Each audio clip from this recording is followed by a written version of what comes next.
அஸ்மத்குருபரம்பராய நமः. ஸ்ரீமதே ராமானுஜாய நமः. இது தை மாதம், உத்தராயண புண்ணிய காலத்தின் முதல் மாதம். நம் அனைவருக்கும் நன்மை தரக்கூடியது. சுதர்சன ஆழ்வாரின் பெருமைகளை நாம் தொடர்ந்து பார்த்து வருகிறோம். ஸ்ரீமன் நாராயணனின் பிரதான ஆயுதமான சக்கரத்தாழ்வார் பல ரூபங்களை எடுக்க வல்லவர். விஷ்ணுவின் அவதாரத்துக்கு ஏற்ப செயல்படக்கூடியவர். விஷ்ணு பிரம்மச்சாரியாக வாமன அவதாரம் எடுத்தபோது அவர் எவ்வாறு செயல்பட்டார் என்பதை பெரியாழ்வார் மூலமாக காண்போம். மகாவிஷ்ணு இந்திரனுக்காக மகாபலியிடம் யாசகத்துக்கு ஒரு பிரம்மச்சாரியாக வந்தார். மகாபலியின் குருவான சுக்கராச்சாரியார் வந்திருக்கும் பிரம்மச்சாரி சாக்ஷாத் மகாவிஷ்ணுவே என்றறிந்து மகாபலியை இந்த தானத்தை தர வேண்டாம் என்று எச்சரித்தார். அவன் கேட்கவில்லை.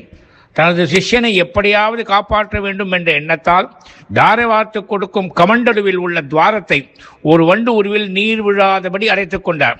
இதை அறிந்த மகாவிஷ்ணு அந்த துவாரத்தை ஒரு துரும்பினால் கிளறினார். அந்த துரும்பில் இருந்தது சக்கரத்தாழ்வாரே. சுக்கிரனின் ஒரு கண் குருடாகியது. அடைப்பு நீங்கி ஜலம் விழுந்தது. தானம் நடைபெற்றது.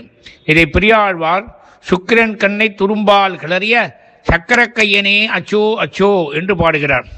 எல்லா தடைகளையும் நீக்கி நமக்கு வெற்றியை தரும் சக்கரத்தாழ்வாரே சரணம். ஜெய ஜெய ஸ்ரீ சுதர்சனா, ஜெய ஜெய ஸ்ரீ சுதர்சனா.